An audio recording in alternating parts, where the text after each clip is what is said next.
Iniciamos mais um programa ASP-UF em Ação, ainda com o tema Viver com Qualidade em Qualquer Idade. Temos a honra de receber a visita da professora, doutora Vilma Câmara, doutorado em Neurologia, especialização em Geriatria e Gerontologia. A professora Vilma é professora aposentada da UF e membro da ASP. Atualmente é presidente do Conselho Municipal do Idoso de Niterói. Contamos com a participação da professora Norma Vila Éboli, educadora em saúde pública, que fará as primeiras considerações na recepção à professora Vilma. É um prazer estar com vocês aqui, com um tema tão importante e com uma pessoa, uma professora que tem uma trajetória riquíssima nessa área. Professora, a finitude sempre foi uma questão crucial na existência do ser humano. E a história nos mostra isso. E o homem sempre procurou driblar essa finitude na antiguidade com a imortalidade dos deuses. Embora os deuses invejassem as qualidades do homem, o homem sempre invejou a imortalidade dos deuses. Ponce de Leon, por exemplo, uma busca insana pelo elixir da juventude. E até no cotidiano, né, na televisão, o Mr. Spock de Jornada nas Estrelas, o cumprimento melhor que ele fazia era desejar vida longa e prosperidade. Viver muito é viver bem? O que significaria a qualidade de vida para se ter uma velhice saudável, uma construção desde a infância, da juventude, da idade madura, até chegar à velhice? Como a senhora vê essa correlação entre qualidade de vida e uma velhice saudável? Bom dia a todos. Eu gostaria de agradecer o convite, me sinto muito honrada. E gostaria de dizer o seguinte: nós não temos um conceito de qualidade de vida. Nos anos 70, que esse termo entrou no índice médico, não existia. E porque vários fatores interferem na qualidade de vida. Agora, é possível chegar à velhice bem e tendo recebido condições de ter uma qualidade de vida. O exemplo que nós temos, Niemeyer está aí, para provar isso para nós. Né? E o interessante é que é muito importante que duas coisas são muito fundamentais para o ser humano sobreviver a tudo isso. Receber qualidade de vida. A gente fala receber, porque a qualidade de vida ela é fornecida. A sociedade fornece instrumentos para que o indivíduo tenha uma qualidade de vida em qualquer faixa etária dele. E o outro fator que é fundamental para esse processo de vida é o bem-estar. O bem-estar é o que nós sentimos. Nós recebemos a qualidade de vida e nós respondemos com o nosso bem-estar. Se esse mecanismo existir, todos conseguiremos chegar bem. Professora Vilma, quais os aspectos que interferem na qualidade de vida? Bom, existem bilhões de fatores, aspectos que interferem na qualidade de vida. Porque no processo da longevidade, esse nome não é mais longe, esse nome está perto, todos os fatores que interferem na longevidade hoje em dia, até os genéticos, são mutáveis, podem ser solucionados. Então, nessa qualidade de vida, a primeira coisa que a gente precisa é um ambiente social adequado. Primeira coisa. Né? A gente tem a maioria vivendo na rua, dormindo em cima da folha de jornal. E ter o processo de educação. Educação como um todo, educação formal, processo de educação em saúde. Nós precisamos ter serviços adequados, não só na saúde, em todos os setores.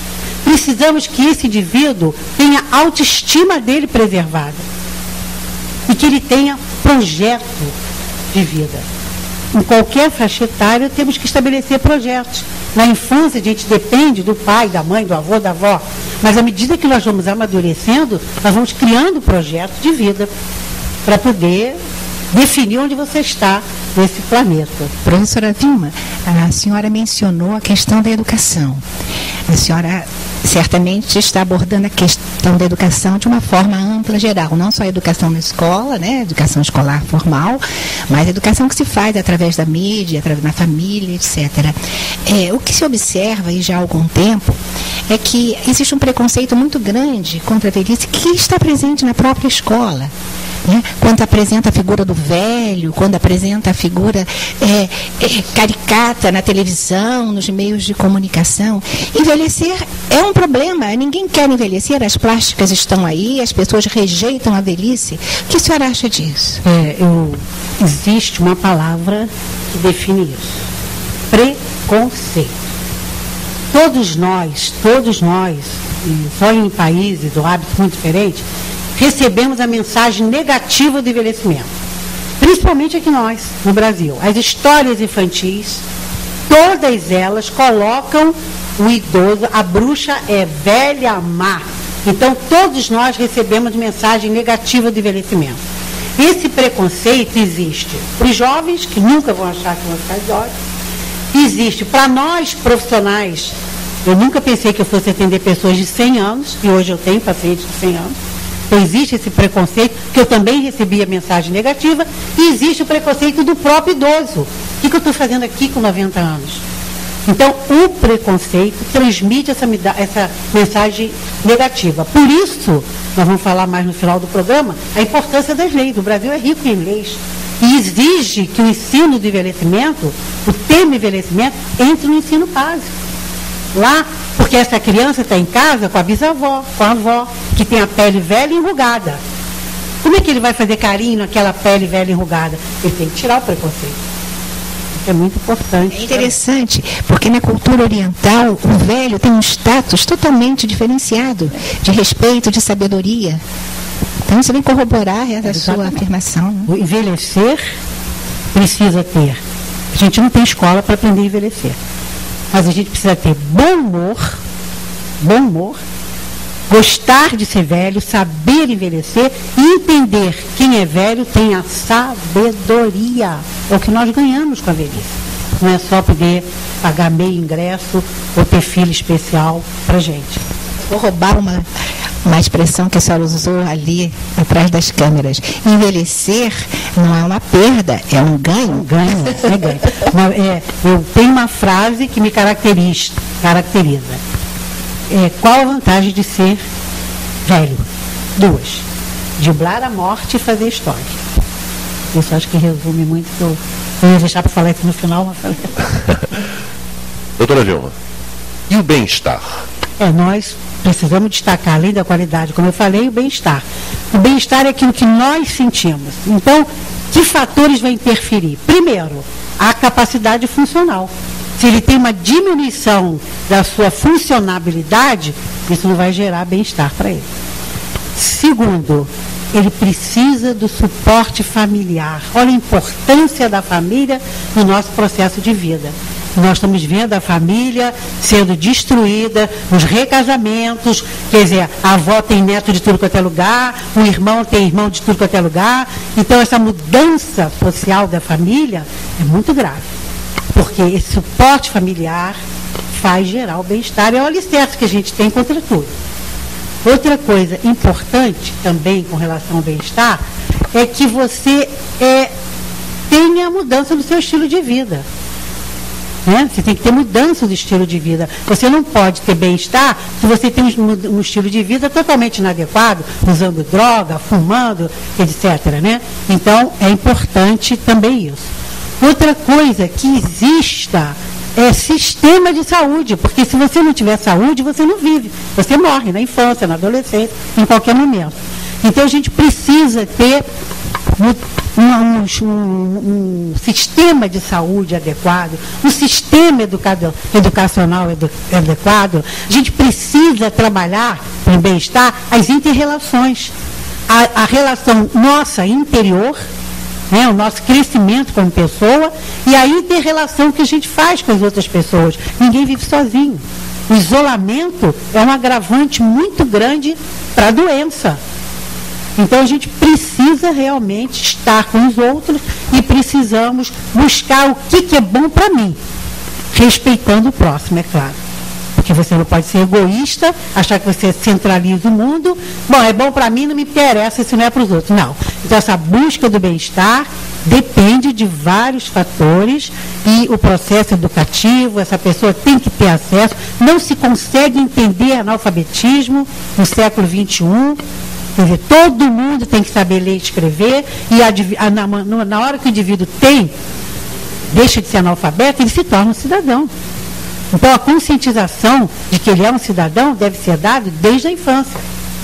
Então, o bem-estar é o que ele recebe, uma boa alimentação, uma boa educação, né? Uma boa condição de saúde, um ambiente bom, uma família boa, e que a capacidade funcional dele esteja conservada. Se ele tiver um déficit da sua capacidade funcional, há necessidade de que esses recursos que eu estou falando de saúde e sociais sejam adequados para compensar o paraplégico, para compensar o deficiente físico, para compensar o deficiente visual, entendeu? Então, o bem-estar é o que nós sentimos, que está dentro da gente, como que nós vemos o mundo e o que é bom para o nosso self. Isso aí que é o bem-estar. Encerramos o nosso primeiro bloco, voltamos daqui a pouco.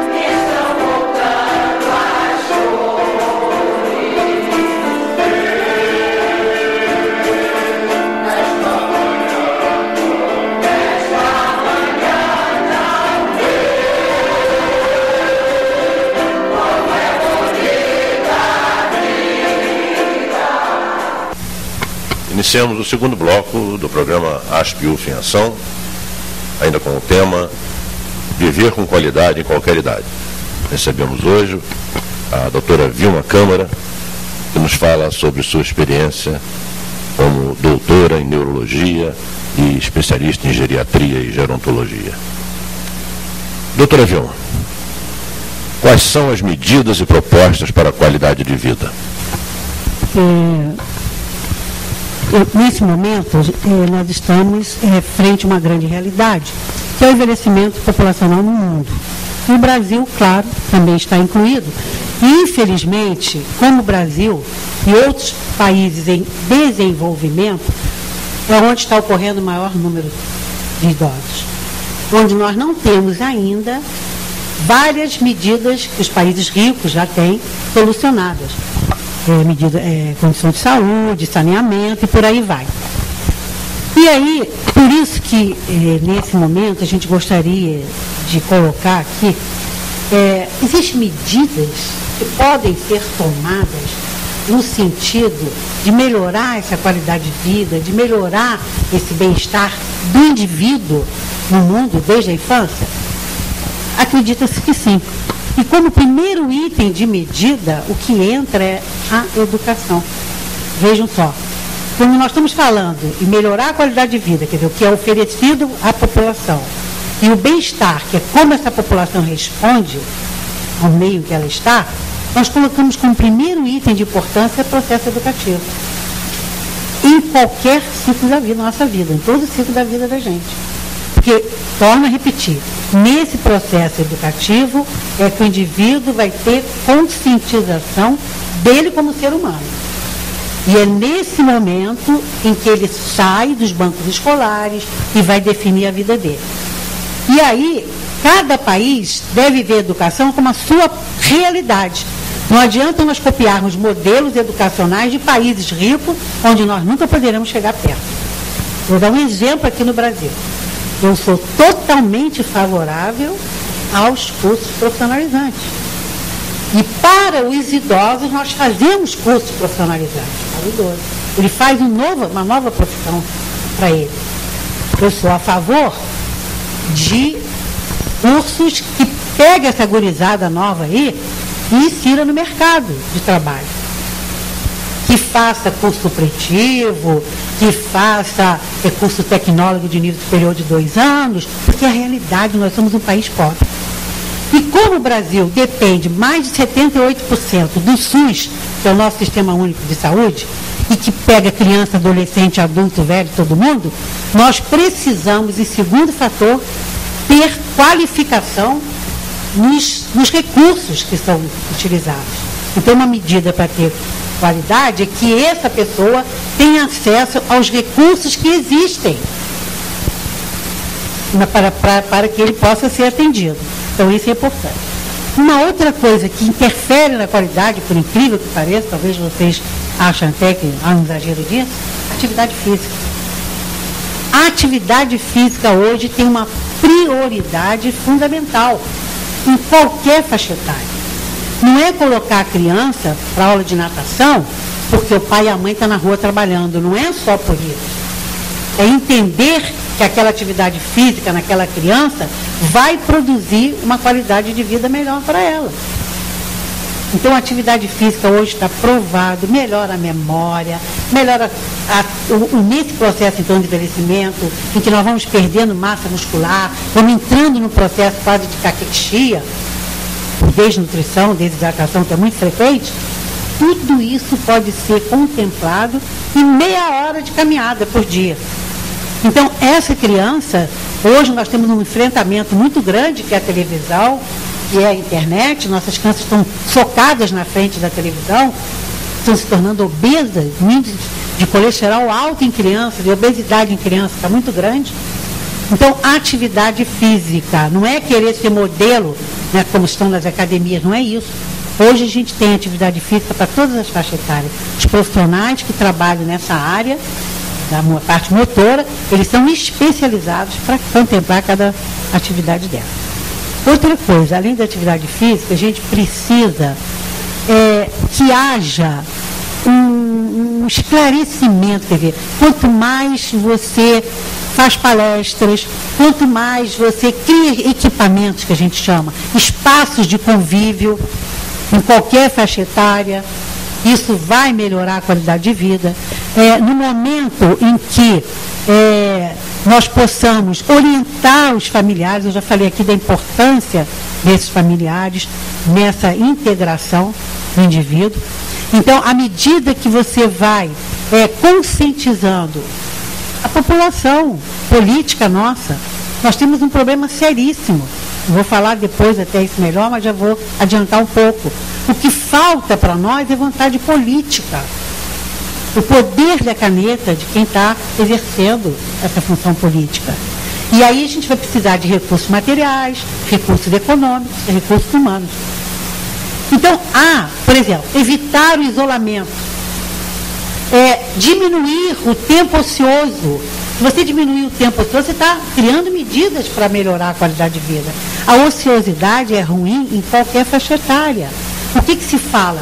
Os nossos adolescentes estão na droga porque estão em tempo ocioso. Mas o idoso também, a criança também. Quer dizer, o tempo ocioso não é bom. Então, diminuir o tempo de ociosidade, diminuir o isolamento. Uma vez me perguntaram o que a senhora acha pior para o idoso? Uma pergunta dessas, relâmpago. Eu falei, o isolamento. Porque o indivíduo não vive sozinho. É impossível. Nós somos indivíduos plurifacetários. Então, esse isolamento é necessário ser destruído. Então, a gente precisa ter equipamentos, vou tornar a repetir, em nível de município, né? E a gente tem que pensar sempre do menor para o maior. Para dar qualificação da sociedade, nós, em qualquer faixa etária, a gente precisa melhorar o núcleo. Na universidade, a gente tem os departamentos, que são os nossos núcleos. Nos municípios, o município é o núcleo do Brasil. Então, nesse município, o poder político local é fundamental. Ali, nós temos mais de 5.200 e poucos municípios. O Brasil é ingovernável, no meu modo de pensar, nesse sentido. Então, ter o município estruturado com seus problemas locais, porque se nós sairmos aqui dessa rua, aqui em Niterói, passarmos para a rua da Conceição, passarmos para para a Praia de Caraí, são mundos diferentes. As necessidades são outras. Então, há necessidade de a gente criar indicadores para poder oferecer a qualidade. Se você vai oferecer uma atividade para adolescentes, quais são os indicadores daquela região? Então, e quais são os indicadores para a população mais velha? O nível de independência, o nível de autonomia, o nível do estresse. Entendeu? Isso você vai, abre, qualquer pesquisa, a gente abre os indicadores daquela região e a partir dos indicadores você faz o programa para oferecer qualidade de vida. Quando você, vou fazer um grupo de diabéticos. Tudo bem. Primeiro você tem que escutar o que esse grupo quer para ele. O que é o bem-estar do diabético? O que é o bem-estar do hipertenso? Né? O que é o bem-estar do hipertenso? A área que depois eu vou falar aqui. O que é o bem-estar para o paciente que tem demência ou para a família de alguém que tem demência? Então não adianta, tem que criar indicadores, são medidas para melhorar. Criar indicadores. Esses indicadores, então, é que vai estabelecer as nossas ações. E aí sim, você vai melhorar a qualidade de vida e vai fornecer bem-estar. Eu costumo dizer que, para muitas pessoas, bem-estar é sentar no botequim e tomar cerveja. Para outros, não. Eu ouvir a música clássica, o teatro, ver o balé. Então, é muito individualizado. Então, nesses indicadores que a gente tem que criar para melhorar a qualidade de vida, você tem que ver qual é o perfil dessa sociedade, qual é o perfil desse grupo, qual é o espaço em que ele vive, qual é a condição socioeconômica. O tempo todo a condição socioeconômica e educacional tem que estar presente para você oferecer uma qualidade de vida com a força política, local, de preferência, que vai ampliando para estados até chegar no segmento federal. Né? Então, existem propostas para isso. Formação de recursos humanos é fundamental, porque se não tiver ninguém estudando sobre isso, a gente vai conseguir. Conscientização da cidadania é importante. E o agrupamento. Nós temos que nos agruparmos dos nossos pares, ou sendo participante de fórum, ou de conselhos, ou de centro de convivência. Nós temos que estar juntos para poder definir o que nós queremos nessa qualidade que nós estamos. Então, existem essas propostas, tudo isso existe no Brasil, existem leis perfeitas para isso. O Brasil tem um know-how muito grande, respeitado no mundo inteiro, podem crer no que eu estou falando, só que as leis não são cumpridas porque a gente tem a perda da vontade política. Doutora Vilma Câmara, e suas experiências no Centro de Referência da Saúde do Idoso da Universidade Federal Fluminense? Eu tive a oportunidade de ter a prática de tudo isso que eu estou falando, porque falando a teoria é muito fácil, né? Você estuda, vai no livro, decora, dá aula, etc. e tal. Mas nós tivemos a preocupação, eu digo que eu tive a felicidade de poder implantar na universidade tudo de idoso. Vou falar agora da área de envelhecimento. E fui acreditada, tive pessoas que me acompanharam, pessoas voluntárias, pessoas não voluntárias da própria instituição. E em 87 nós implantamos o primeiro programa interdisciplinar com a visão holística e humanística, que foi o atendimento ao paciente com demência e aos seus familiares. 1987 foi o primeiro no Brasil, e eu posso dizer hoje com certeza, o primeiro no mundo. Eu já tive comprovação disso. Que deu um salto de qualidade na Universidade Federal Fluminense. E, baseado no fato de idoso estar trazendo idoso, a demência, o que nós montamos um programa interdisciplinar de diretriz de odontologia, que hoje somos caracterizados desde 2002 pelo Ministério da Saúde como centro de referência, e lá nós fazemos o tripé da universidade, que é ensino, pesquisa e extensão na área do envelhecimento. Então, hoje nós temos o ensino de envelhecimento, não só na Faculdade de Medicina, hoje nós temos na escola de enfermagem, na nutrição, na odontologia, e tudo começou num ambulatório de neurologia do Hospital Antônio Pedro. Então, isso para mim é o grande papel da minha vida, além de ser mãe, claro, né, que é o maior de todos. Mas hoje nós somos reconhecidos, nós temos a universidade aberta à terceira idade lá, onde nós temos programa de promoção de saúde, que são as grandes propostas, e prevenção de doenças e reconhecimento de cidadania. Então, lá nós temos não só o atendimento ao idoso com doença, mas esse idoso que eu falei que é independente, temos o semi-independente e o dependente, e na grande maioria o dependente com demência, que é a pior dependência que existe, onde ele perde a autonomia, onde ele perde a independência e depende de outro, que é o cuidador ou a família. Então, essa experiência é muito gratificante, porque é um projeto holístico, humanístico, de grande clareza. Ouvimos a professora doutora Vilma Câmara, neurologista e gerontologista, sobre qualidade de vida em qualquer idade. Não esqueçam, ASPIUF em ação. Vejam o nosso endereço eletrônico, comuniquem-se conosco. Um prazer, até a próxima.